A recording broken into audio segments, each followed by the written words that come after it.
Vamos falar sobre um dos sacramentos da Igreja Católica, que é a penitência. E aí eu trago 2 versículos da Palavra de Deus, que para a gente abrir o assunto, para falar o que a Palavra de Deus já nos traz acerca daquilo que a Igreja Católica tenta ensinar. Então, em Mateus 9,17 diz assim: Ide, porém, e aprendei o que significa misericórdia quero e não holocaustos, pois não vim chamar justos e sim pecadores ao arrependimento. Em Efésios, Paulo vai dizer: porque pela graça sois salvos mediante a fé, e isto não vem de vós, é dom de Deus, não de obras, para que ninguém se glorie, pois somos feitura dele, criados em Cristo Jesus para boas obras, as quais Deus de antemão preparou para que andássemos nela. Então, 2 versículos em que primeiro Jesus vai nos dizer que ele quer o arrependimento, não obras tentando alcançar a misericórdia dele, tentando alcançar a salvação.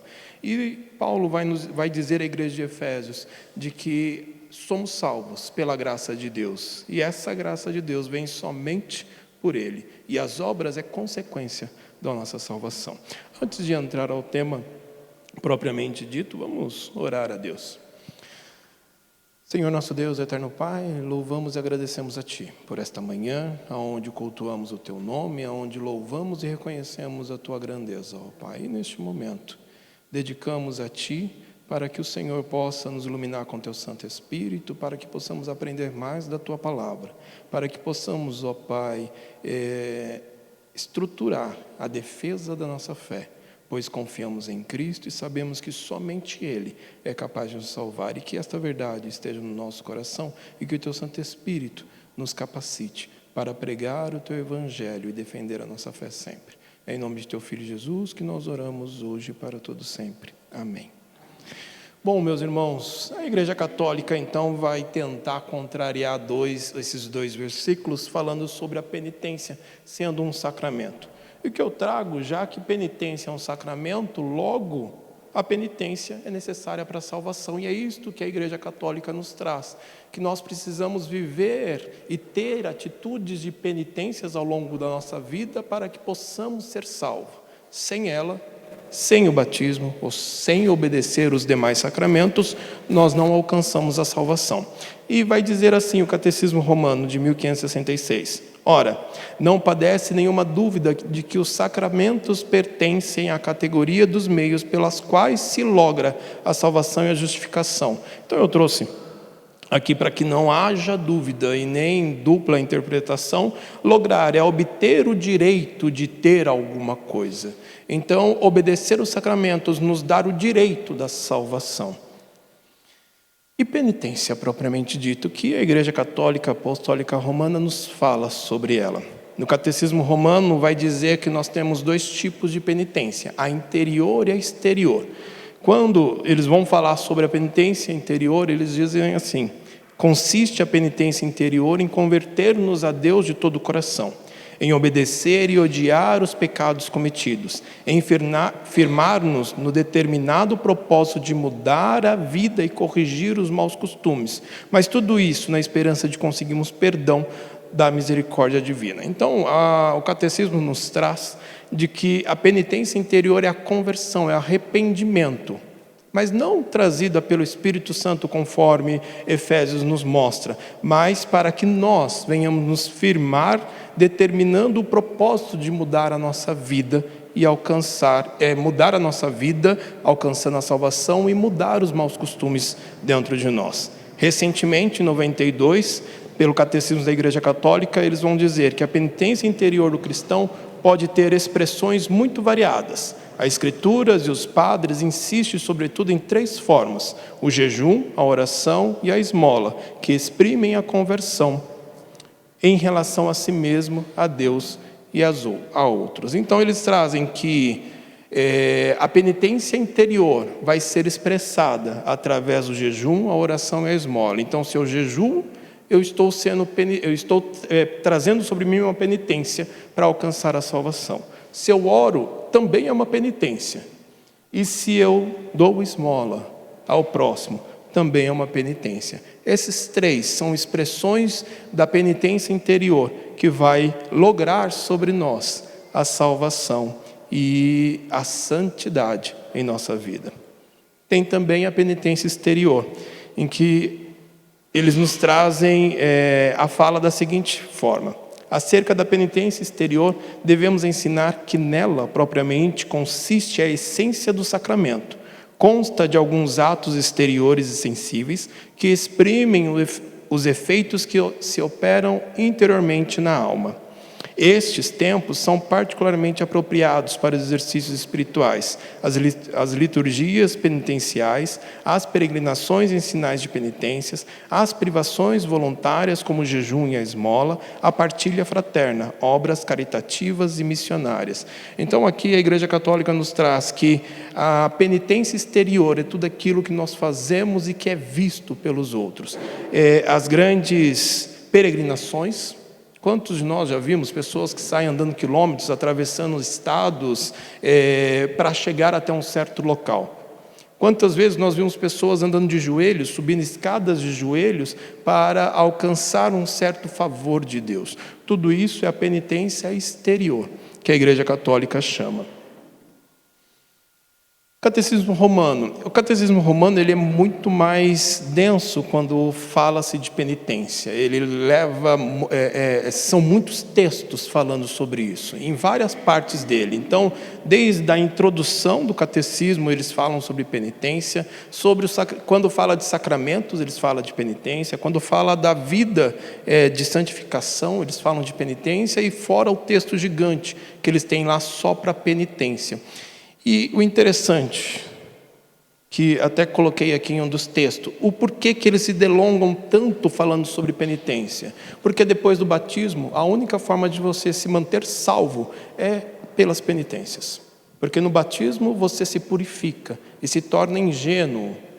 Mas depois, quando você começa a pecar, o batismo já perdeu a validade dele. Então é pela penitência que você vai manter a sua salvação, e por isso que eles falam muito sobre a penitência no Catecismo Romano. Já no Catecismo da Igreja Católica, não é tanto. Eles falam menos. E o Catecismo Romano ele vai nos dizer assim: seria errado supor que tal poder se restrinja ao perdão de certos pecados. Não há, nem se pode imaginar pecado de tanta malícia que a Igreja não tenha poderes de remitir. Assim como não há também homem tão ruim e criminoso a quem não se possa garantir a certeza do perdão, contanto que sinta verdadeira compulsão dos seus pecados. Até coloquei ali uma observação: quando fala assim em igreja perdoando pecados, é referente ao fato de que a Igreja Católica Apostólica Romana concede indulgências. Então, se você comprar uma indulgência, eu te livro do pecado. Não só seu, mas também de quem já morreu e está lá no purgatório. E posso salvar também através de indulgências. Então, quando fala que não há pecado que a igreja não possa perdoar, é através das indulgências. E eu coloquei, não dá para ver tanto, mas coloquei grifado em negrito: não há pecado que a igreja não tenha poderes de remitir. Remitir é conceder perdão, é perdoar. Na sequência, eles vão nos trazer que a penitência só se faz necessária para aqueles que, após o batismo, como eu falei anteriormente, tiveram contraído algum pecado mortal. Não poderão escapar à eterna condenação, se não expiarem devidamente os pecados que cometeram. É interessante que eles falam que depois do batismo, qualquer pecado mortal precisa de penitência. E pecado mortal para a Igreja Católica são todos aqueles contrários aos 10 mandamentos.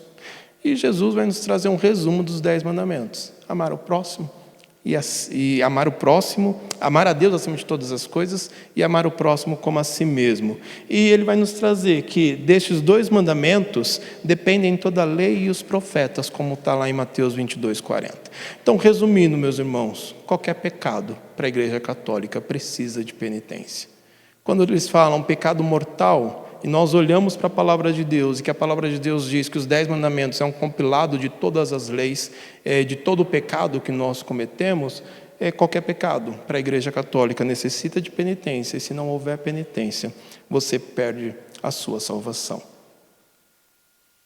Continuando ainda no Catecismo Romano, vamos mais adiante. Deste sacramento devem eles tratar mais explicitamente do que o batismo, pois o batismo é administrado uma só vez e não pode ser reiterado, ao passo que a penitência se impõe como obrigação, quantas vezes o homem caia em pecado depois do batismo. Então é aquilo, o batismo é apenas uma única vez, mas depois você continua pecando. E para que você mantenha-se salvo, você tem que viver uma vida constante de penitência. Ainda no Catecismo Romano, conhecida é a comparação de São Jerônimo, muito apreciada por todos os teólogos posteriores. A penitência, diz ele, é uma segunda tábua da salvação. Com efeito, quando naufraga uma embarcação, o único recurso para salvar a vida é estar em agarrar por sorte uma prancha de carcaça. Assim também, depois de perdida a inocência do batismo, se a pessoa se não agarrar à tábua da penitência, é certo que devemos desesperar de sua salvação. Então aqui São Jerônimo vai dizer que a penitência é como se fosse uma segunda tábua. O batismo era a primeira, não é Cristo, meus irmãos, é batismo, que eles estão se referindo aqui como a primeira tábua da salvação. E o segundo é a penitência. Então, ao longo do Catecismo Romano, toda vez em que eles falam do sacramento e da penitência, eles tiram Cristo completamente como necessário para a salvação. Eles, em alguns pontos do catecismo, eles até tentam fazer uma ligação com Cristo. Eles falam, olha, mas sabemos que Cristo é quem perdoa, mas só se a gente fizer tudo isso e obedecer os sacramentos conforme eles instruem os seus fiéis. Agora vamos pular para o Concílio de Trento, que foi depois do Concílio de Trento que o catecismo foi criado. O Concílio de Trento foi 3 anos antes. E o Concílio de Trento vai decidir da seguinte forma: aqueles que pelo pecado perderam a graça da justificação que haviam recebido, poderão novamente ser justificados, se, excitados por Deus, procurarem recuperar a graça perdida por meio do sacramento da penitência, em virtude do merecimento de Cristo. O Concílio de Trento foi escrito para refutar o que os reformadores estavam pregando e combatendo da Igreja Católica. E aí eles vão falar qual que era a posição deles sobre aqueles que pregam o contrário.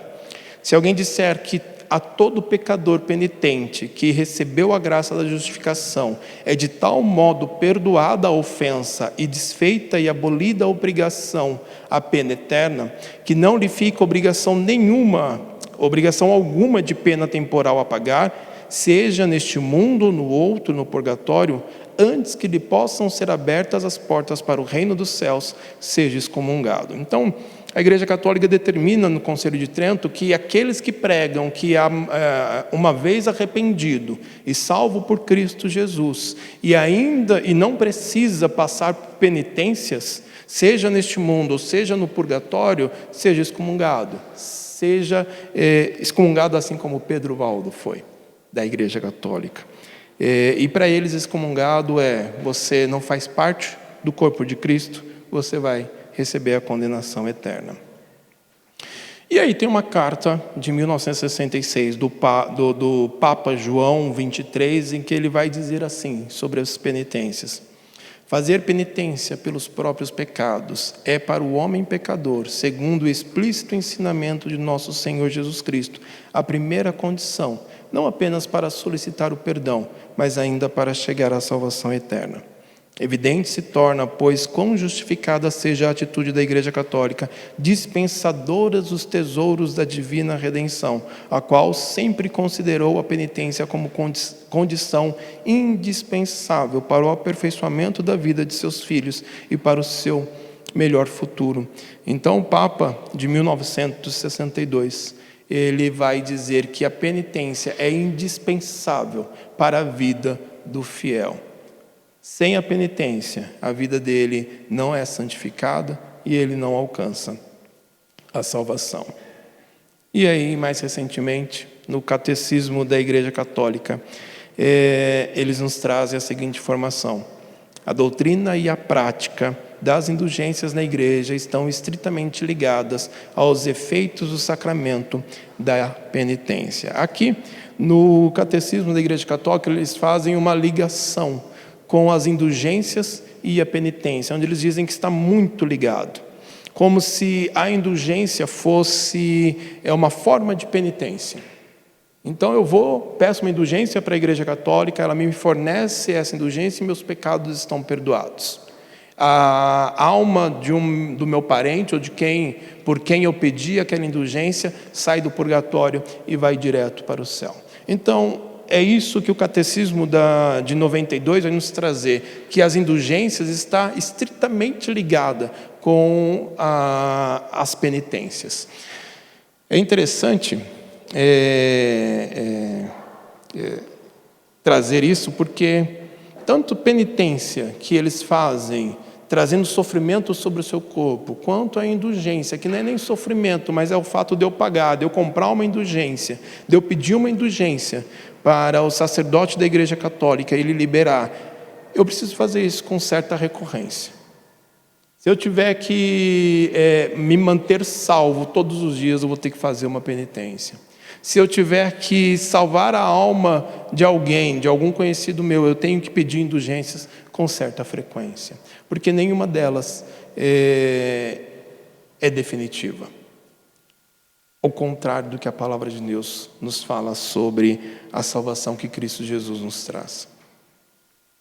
Bom, e aqui eu trouxe alguns exemplos bem atuais de um site chamado Pio X, onde ele nos dá 20 opções de indulgências para a quaresma.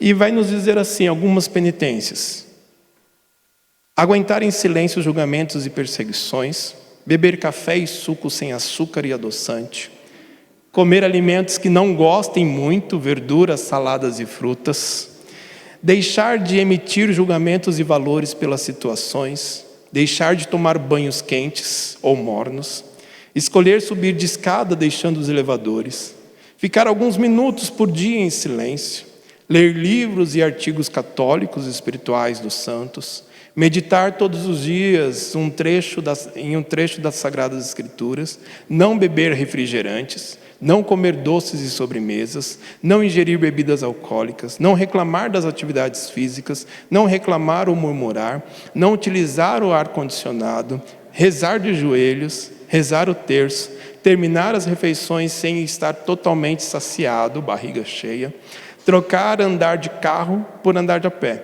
usar o celular com moderação. Então, só pode. Olha, quem escreveu era um nutricionista católico. Mas é interessante que ao mesmo tempo em que eles levam isso muito a sério, eu vejo que são coisas tão supérfluas que beber café e suco sem açúcar, que peso tem isso para me salvar? Ficar sem usar o ar-condicionado, andar de a pé, o que isso contribui para a salvação de alguém? Mas é aquilo que eles ensinam, que nós devemos sofrer para alcançar algum merecimento de Deus.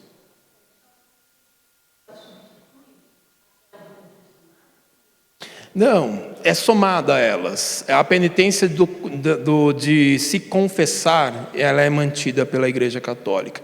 Mas aí tem um momento do ano, que é a quaresma, em que a Igreja Católica estimula os seus fiéis a praticar mais penitências neste momento. E aí eles dão alguns exemplos do que devem ser feito.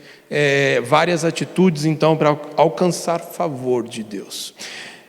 Quando a gente olha para tanta coisa boba que eles escrevem, a gente percebe o quanto que eles menosprezam o sacrifício de Cristo. Comparar que eu consigo um favor de Deus ou a salvação através dessas atitudes e não com somente o sacrifício de Cristo, eles olharem para o sacrifício de Cristo e tirar sarro daquilo que Cristo fez na cruz.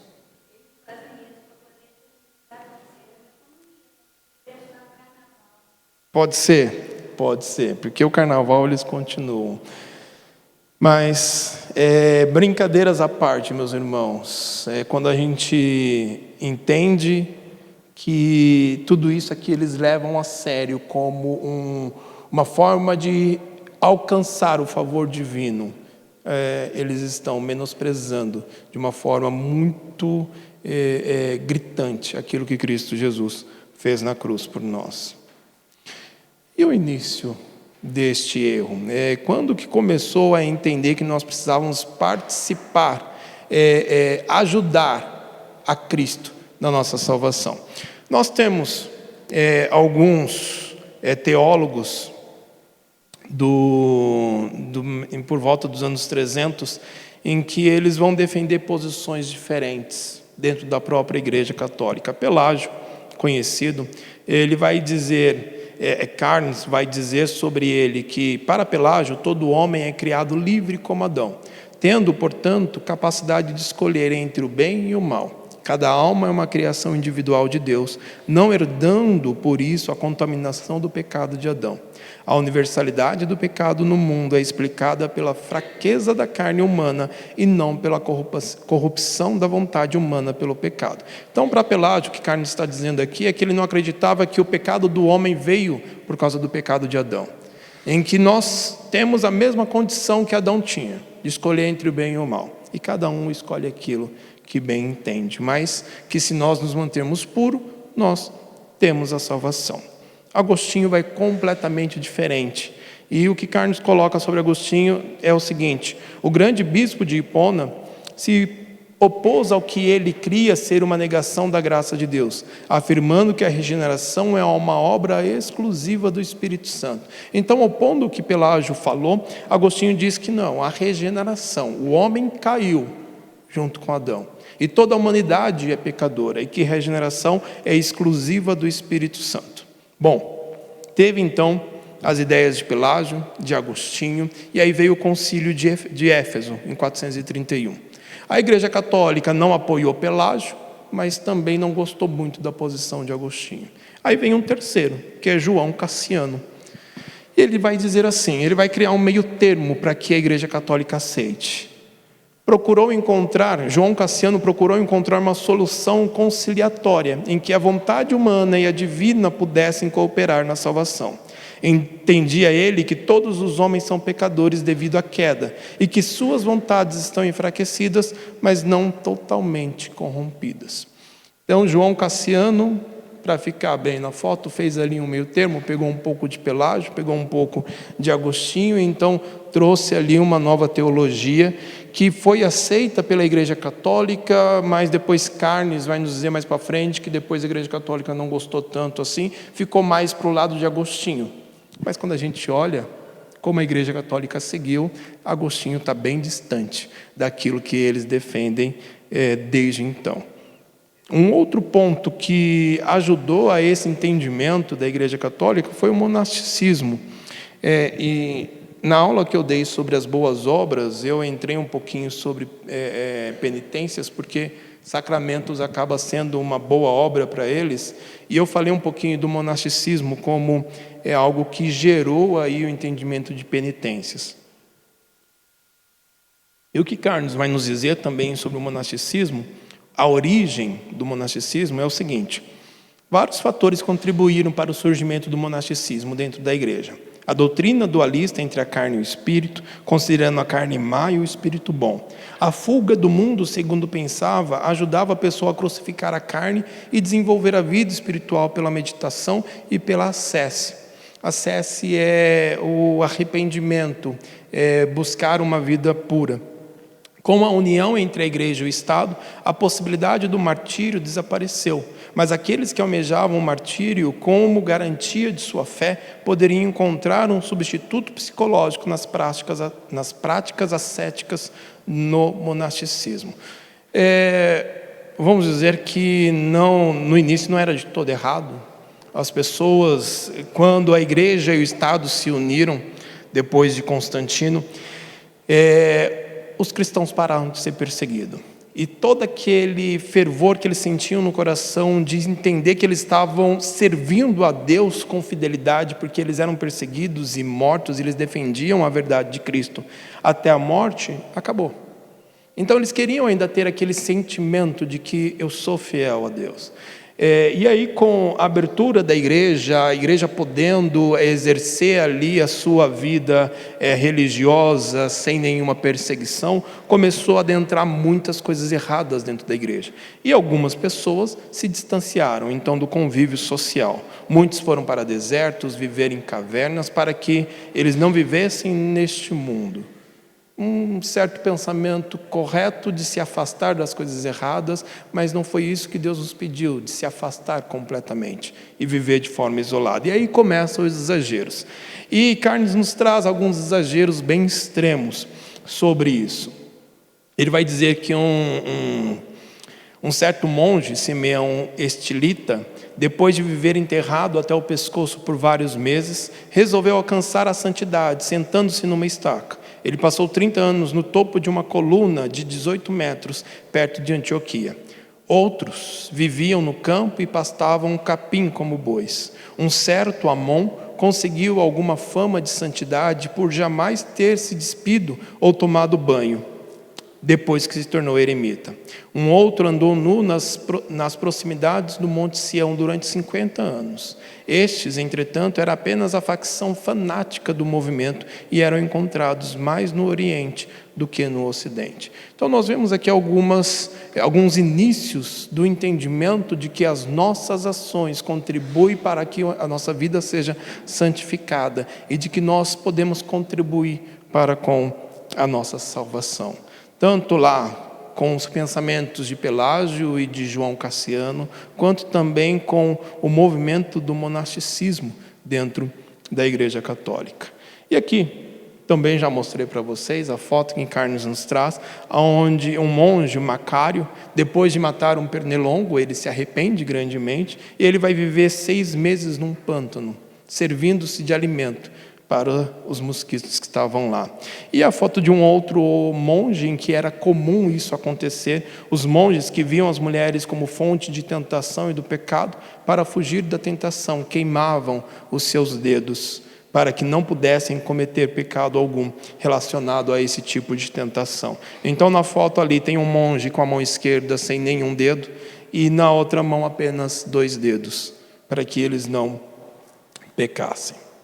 Bom, meus irmãos, dentro de todos os documentos nós falamos de bastante coisas e agora eu vou começar a refutação de cada um deles, mas eu separei aqui para que refresque a nossa mente o que é mais importante para que a gente entenda sobre aquilo que a Igreja Católica defende das penitências, para que a gente possa refutar.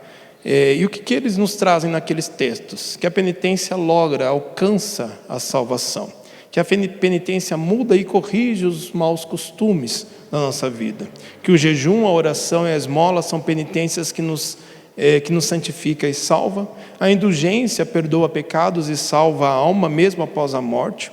Todo pecador, quando peca, perde a salvação e cai da graça. A penitência é a segunda tábua da salvação. E para que a gente possa começar então a refutar sobre a defesa que a Igreja Católica faz sobre as penitências, eu trouxe o mesmo versículo que nós iniciamos a nossa aula. Então a gente consegue refutar com este versículo o alcançar a salvação, o mudar e corrigir os maus costumes, o pecador perde a salvação e a penitência como a segunda tábua da salvação. Quando Paulo diz à igreja de Éfeso: porque pela graça sois salvos, mediante a fé, e isto não vem de vós, é dom de Deus, não de obras, para que ninguém se glorie, pois somos feitura dele, criados em Cristo Jesus, para boas obras, as quais Deus de antemão preparou para que andássemos nela. Então, Paulo faz um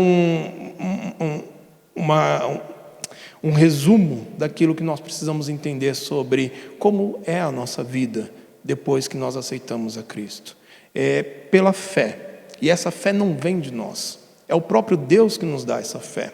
Então nem o fato de nós crermos que Cristo é o nosso único e verdadeiro Salvador é pela nossa sabedoria, é pelo nosso entendimento, mas é porque Deus abre a nossa mente para isso, e que nós não devemos nos gloriar por isso, porque é Deus que faz isso por nós. Então, nós não alcançamos a salvação. A salvação é obra de Deus em nossa vida. Ela não corrige ela não muda a nossa condição de pecador, as penitências, porque isso é obra de Deus em nossa vida, não obra nossa para que venhamos alcançar alguma coisa. E o pecador não pede a salvação, porque não fomos nós que alcançamos, foi Deus que nos deu, e Deus não muda.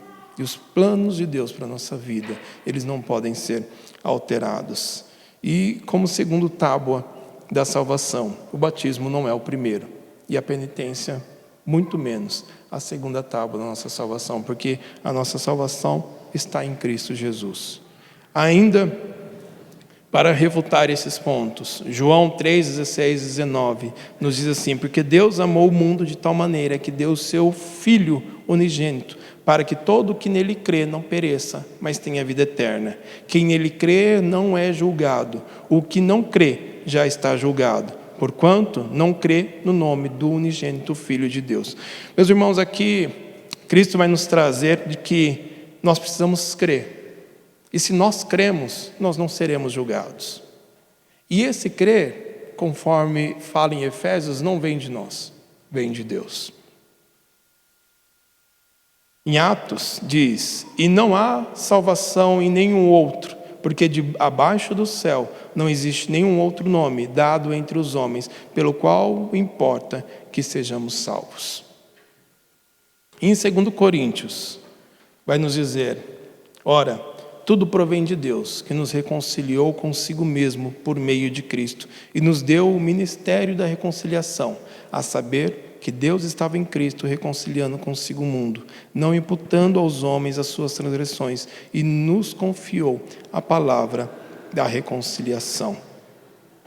Tudo provém de Deus, nada pelas nossas ações. Deus nos confiou a palavra da reconciliação, não é pelas nossas atitudes, não é pelo aquilo que nós fazemos, não é porque somos bons, não é porque nós temos mais sabedoria, não é porque nós sofremos, é que nós temos mais condições e merecimentos, mas tudo provém de Deus.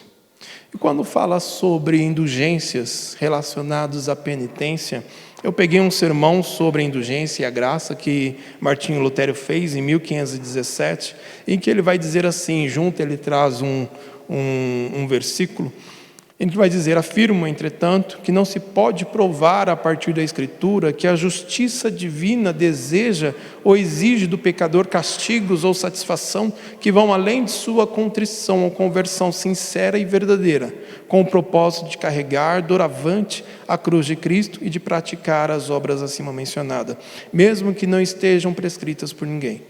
Pois assim fala Deus através de Ezequiel: se o pecador se converter e proceder bem, não mais me lembrarei do seu pecado. Ezequiel 18, 21. Martinho Lutero é um dos grandes defensores de que a penitência só traz sobre nós um fardo que Cristo Jesus já tirou, através de sua morte. E eu acredito que isso moveu Lutero a ir contra a Igreja Católica, sobre o fardo que a Igreja Católica coloca sobre os seus fiéis, sobre a questão de se manter fiel à Igreja Católica, de se manter fiel aos sacramentos, a tudo aquilo que a Igreja Católica, sem olhar para as Escrituras. Eu acho que é um ponto muito importante, meus irmãos, por isso que eu falo que traz um pouco daquilo que o reverendo Agil nos trouxe essa manhã, de que nós só entendemos isso porque nós temos a palavra de Deus como única regra de fé e prática. Alguns irmãos, às vezes, eu acredito que todos nós temos aqui familiares católicos romanos, e alguns irmãos, às vezes, conversando comigo, têm a preocupação da dificuldade que é trazer essas verdades para os nossos familiares católicos. O quão é difícil você defender aquilo que você acredita sem criar uma confusão dentro da família, porque nós acreditamos diferentes. E um ponto que eu sempre levo: nós só conseguimos mostrar a verdade para as pessoas quando elas têm a mesma base que nós, que é a palavra de Deus. Se eles acreditam em outros livros, em outros escritos, é muito difícil, porque eles sempre vão comparar, a não ser que o Espírito Santo mude o coração dele. Do contrário, eles sempre vão colocar uma outra posição e dizendo: isso é o que você acredita, eu acredito nisso. Lutero, ele defendeu e foi contrário à Igreja Católica porque ele entendeu que a palavra de Deus era a única regra de fé e prática. Quem não acredita nisso e tem a palavra do Papa, os escritos da Igreja Católica, o que cada Papa escreveu também no mesmo pé de igualdade com a palavra de Deus, a gente sempre vai encontrar um desconforto quando nós defendemos aquilo que nós acreditamos, porque eles não acreditam só na palavra de Deus. Aliás, muitos deles nem sabem o que a palavra de Deus ensina. Eles ficam muito por aquilo que eles escutam, por aquilo que a tradição da Igreja Católica traz. Então é um desafio muito grande para nós, meus irmãos, combater e defender a palavra de Deus com pessoas que não têm a palavra de Deus como única regra de fé e prática. É sempre um desafio. Dentro da nossa família, a gente vai encontrar barreiras, mas nós temos que defender a palavra de Deus. Nós temos que nos manter firme, mesmo que venhamos trazer um desconforto dentro dos nossos lares, com os nossos familiares, dentro do nosso trabalho, aonde nós estudamos, aonde nós frequentamos. Porque o que importa é o que Deus requer de nós, não o nosso conforto, não a nossa paz. Não se nós estamos vivendo bem com os nossos colegas, com os nossos amigos, com os nossos familiares. Tem algumas coisas, meus irmãos, que nós não podemos deixar passar. Na última aula que eu dei, que falou sobre a missa como sacrifício, foi muito pesado. Porque a Igreja Católica considera a missa como sacrificar a Cristo todas as vezes que é feita. Então, diariamente, Cristo é sacrificado. É muito mais pesado, e eu considero muito mais pesado do que a questão da penitência, que é algo mais humano, de que eu estou buscando a minha salvação. Mas quando envolve a questão de eu ter que sacrificar a Cristo todos os dias, num ritual, tem coisas que a gente não pode deixar passar. E quando a gente olha para a Igreja Católica, tem muita coisa que eles ensinam, que às vezes coloca sobre o homem um fardo para que eles alcancem a salvação, e outras que eles ofendem grandemente a obra de Cristo. E aí, nos dois a gente vai encontrar problemas quando a gente for defender. Mas tem alguns que a gente tem que entrar para realmente defender, independente do que nos aconteça. E sempre vai ser difícil.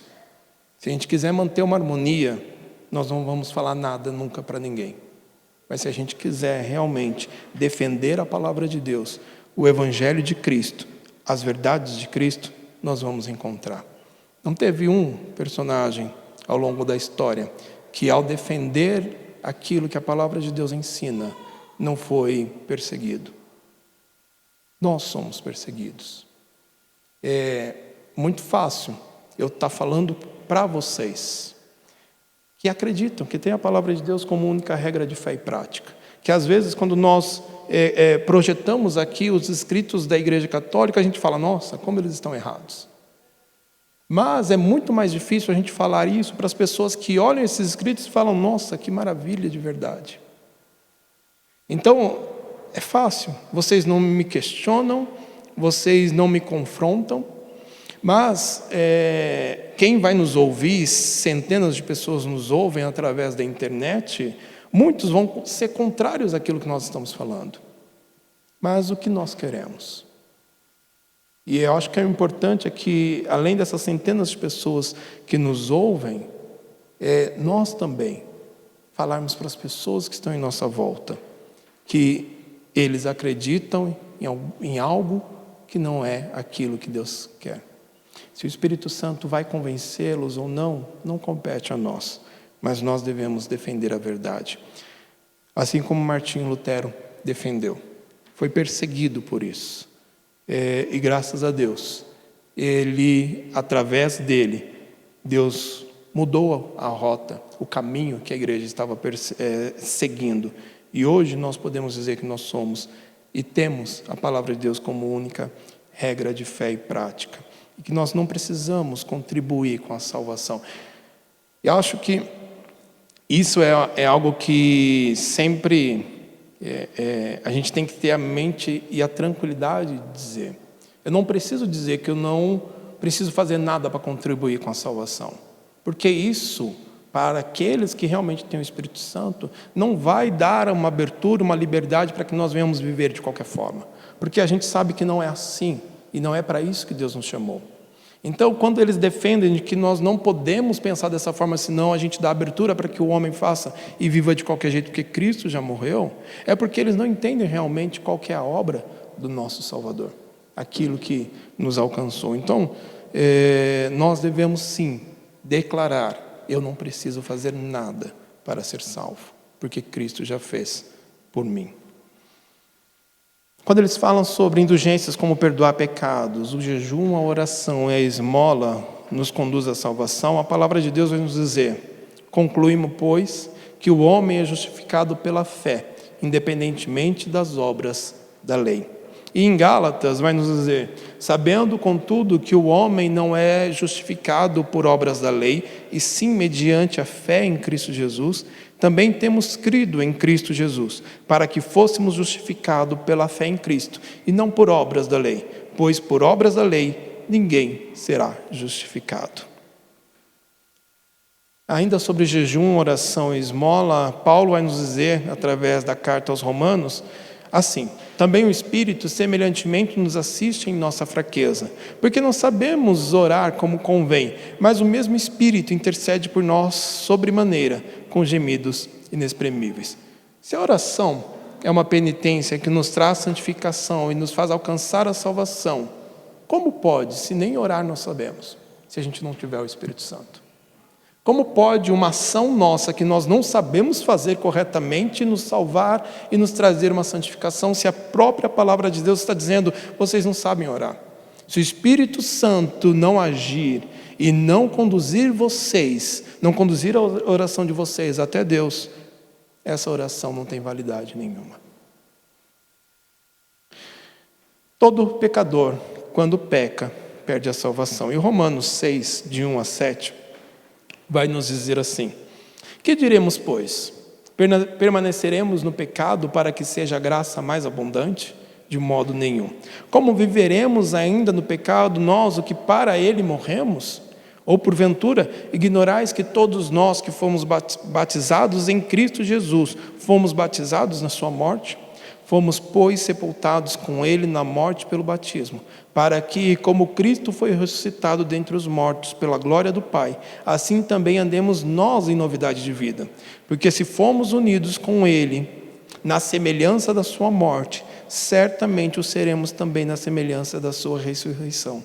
Sabendo isto, que foi crucificado com ele o nosso velho homem, para que o corpo do pecado seja destruído, e não sirvamos o pecado como escravo, porquanto quem morreu está justificado do pecado. Então Paulo nos traz uma clareza, um compilado daquilo que eles tentam combater através da doutrina da penitência, que os nossos pecados cometidos nos tira de nós a salvação. Então o que Paulo está querendo dizer aqui: olha, se nós permanecemos no pecado significa que nós não somos salvos? Paulo está dizendo não, porque vocês morreram junto com Cristo, os pecados de vocês foram pagos por Cristo Jesus. Então não se preocupe em relação a isso. E no final vai dizer, e eu destaco, que foi crucificado com ele o nosso velho homem, para que o corpo do pecado seja destruído, e não sirvamos o pecado como escravos, porquanto quem morreu está justificado pelo pecado.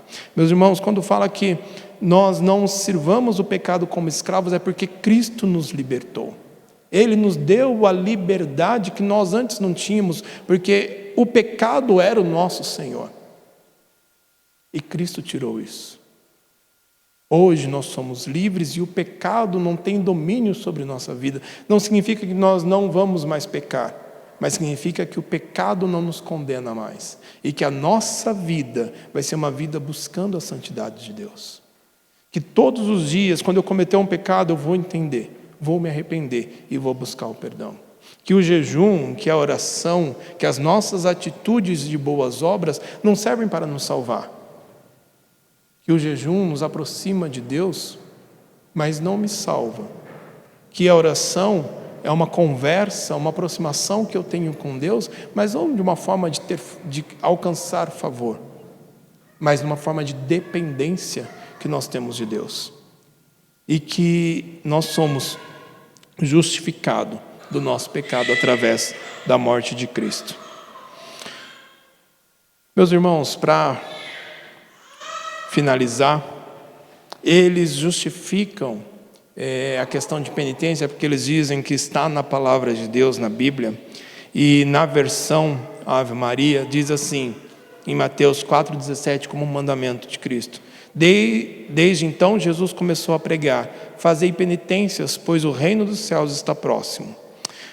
Na primeira tese de Martinho Lutero, ele vai dizer assim: ao dizer fazei penitências, em referência a Mateus 4,17, o nosso Senhor e Mestre Jesus Cristo quis que toda a vida dos fiéis fossem penitência. E quando Martinho Lutero utiliza da palavra penitência, não é trazer sobre si um sofrimento, mas é de arrependimento, porque a origem do texto no grego, o arrependei-vos, a penitência que eles dizem vem do arrepender-vos, do mudar a mente, de mudar a forma de pensar e entender que a nossa vida precisa ser mudada para agradar a Deus. Então, a melhor forma de se traduzir é sobre arrependimento e não penitência, porque penitência acaba trazendo ali base para que eles defendam o fato da gente trazer sobre nós sofrimentos para alcançar a salvação. Meus irmãos, e para que possamos concluir, eu trago aos irmãos um resumo e um pensamento sobre o que nós vemos. O sacrifício de Cristo é único e perfeito. Através dele somos perfeitamente justificados e salvos. A ação da Igreja Católica Romana em considerar a penitência como uma forma de remissão dos pecados demonstra mais uma vez uma tentativa maligna de retirar a glória de Cristo, desta vez colocando sobre o homem a capacidade de alcançar a própria salvação. Sabemos que toda obra humana não passa de trapos diante da glória de Deus. Para nós, cristãos reformados, enxergamos com clareza e nitidez o tamanho e a dimensão da enganação, que a Igreja Católica Apostólica Romana leva pelo mundo.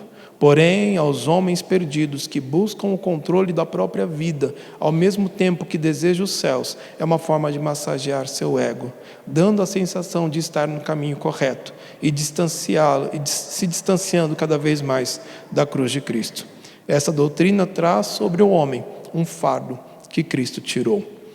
Mateus 11, 28, 30 vai nos dizer: vinde a mim todos que estáis cansados e sobrecarregados, e eu vos aliviarei. Tomai sobre vós o meu jugo e aprendei de mim, porque sou manso e humilde de coração, e achareis descanso para a vossa alma, porque o meu jugo é suave e o meu fardo é leve. Meus irmãos, o que Cristo nos traz através dessa mensagem é que Ele veio para o mundo, morreu em nosso lugar e tirou um fardo gigantesco que nós tínhamos até então. Todo o Antigo Testamento viveu sacrificando e buscando perdão de seus pecados através de atitudes e obediência restrita às leis de Deus. E quando Cristo veio ao mundo, Ele diz: estou tirando esse fardo de vocês. O que a Igreja Católica faz é colocar esse fardo novamente sobre as costas dos seus fiéis.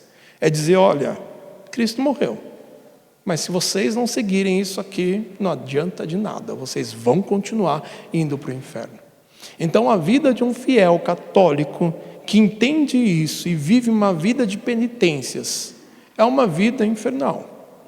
Porque imagine você acordar, pecar e achar que está indo para o inferno. Eu tinha um pensamento quando era criança de que se eu morresse e não tivesse pedido perdão antes de morrer pelos pecados que eu tinha cometido até aquele momento, eu ia para o inferno. Então ainda quando criança eu ficava pensando: gente, tomara que eu saiba a hora que eu estou morrendo, porque aí eu peço perdão.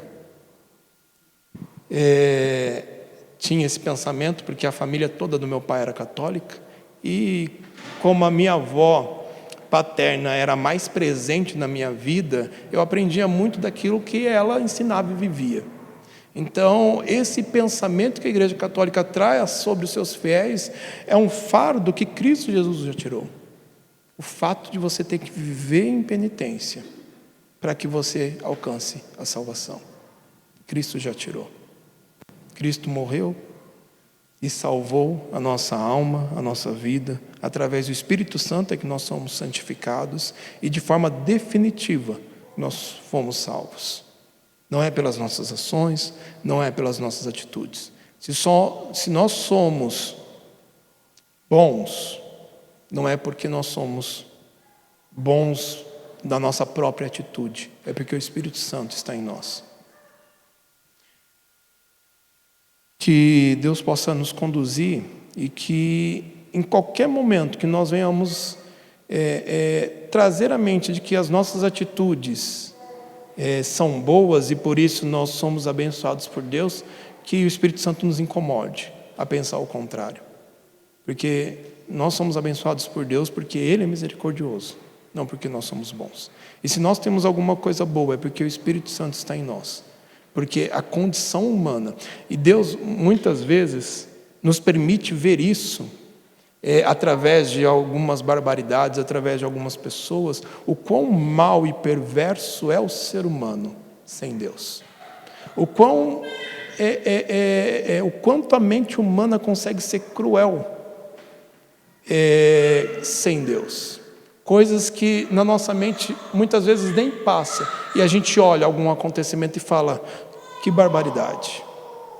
Então, quando a gente olha para isso, a gente tem que olhar para nós mesmos e falar, obrigado, Senhor, por ter o Senhor em minha vida e não me permitir chegar a tamanha maldade. Porque nós não somos piores ou tão maus quanto as pessoas que não têm Deus, porque nós temos Deus. Não é porque nós somos melhores, inteligentes, sabemos ler e entendemos da palavra de Deus. Então, que isso esteja no nosso coração. Perguntas?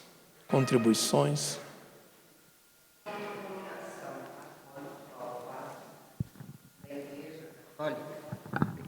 Quanto ao fato da Igreja Católica manipular muito as pessoas. Eu fui criada por uma tia. E ela, tanto ela como meu tio, eles se converteram já numa idade já avançada. Então ela tinha muito arraigada nela as coisas do catolicismo, mesmo já tendo sido salva. E aquilo ainda estava assim nela. Então, com essa forma de penitência, os católicos, não sei se ainda hoje é assim. Na época ela fazia. Todo dia, 6 horas da tarde, era a hora da Ave Maria. E eles tinham que parar o que estivessem fazendo e às 6 horas orar Ave Maria. Então, quando eu fui morar com ela, eu vinha do catolicismo. Eu fiz primeira comunhão, fui crismada, todas essas coisas. Mas eu tinha 9 anos, eu era uma criança. E ela então chegou para mim e falou assim, olha, você sabe, né, que os católicos oram a Ave Maria. Eu não sou católico, eu sou crente. Mas quando for 6 horas, eu vou me ajoelhar, vou ler minha Bíblia e vou orar. Quer dizer, ela tinha noção de que aquelas 6 horas não tinha nada a ver com isso. Mas ela todo dia, 6 horas da tarde, ela entrava no quarto, fechava a porta, abria a Bíblia, lia e orava de joelhos. Por quê? Porque estava arraigado nela aquela coisa de 6 horas é hora da Ave Maria. Ela não ia orar a Ave Maria, mas ela ia orar. Horário, para orar, você não tem horário, você ora o tempo todo o tempo. Mas na cabeça dela, era horário dela orar. Por causa dessa coisa do catolicismo, de impor essas regras. E tem muita gente que é assim mesmo. Eu já doei Bíblia para católicos e eles sequer abrem.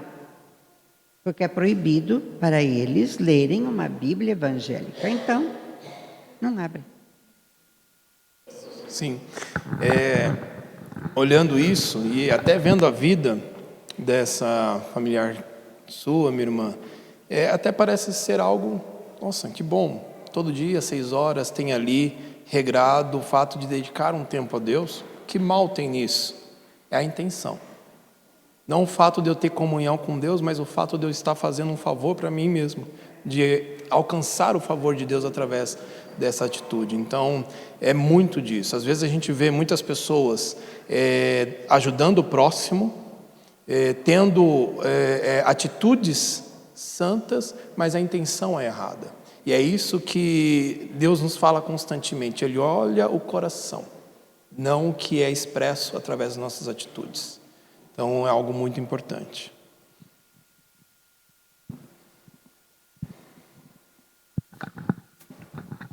E sobre essa questão, né, da Bíblia, como foi falado, você, naquele slide que você colocou, aquelas regrinhas lá do que é penitência, uma me chamou a atenção porque diz meditar todos os dias em um trecho da Sagrada Escritura. Então eles colocam bem claro aí que assim, você ler a palavra de Deus não é para o seu crescimento, é um castigo. Então você vai ler a palavra de Deus por castigo. Então você não vai ter um crescimento, é para você ser castigado. Sim. Como você acabou de falar, a tradição é muito superior à palavra de Deus, entendeu? Então, por isso que eles não dão ênfase à Bíblia. Porque sabe, se for dar ênfase à Bíblia, vai desmoronar o castelo deles. Então, ler a Bíblia é um castigo, não é para você ter um deleite em Deus, né? Sim. É interessante, pensando nisso, a oração, o jejum, a leitura da palavra de Deus é vista como um castigo. É um extremo.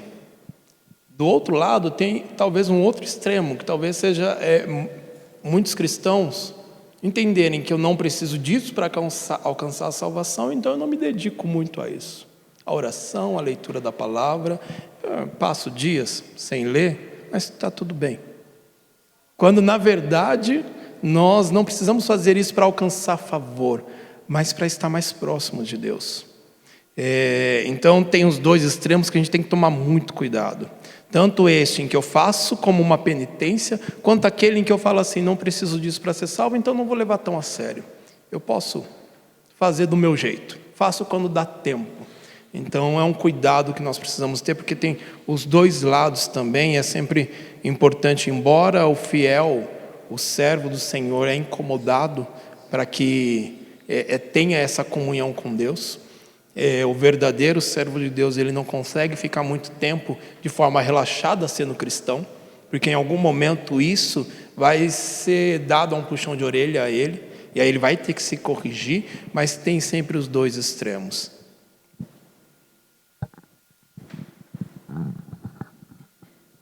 Para o cristão, o pecado ele reage de uma forma com a gente fica em uma luta interna, diariamente.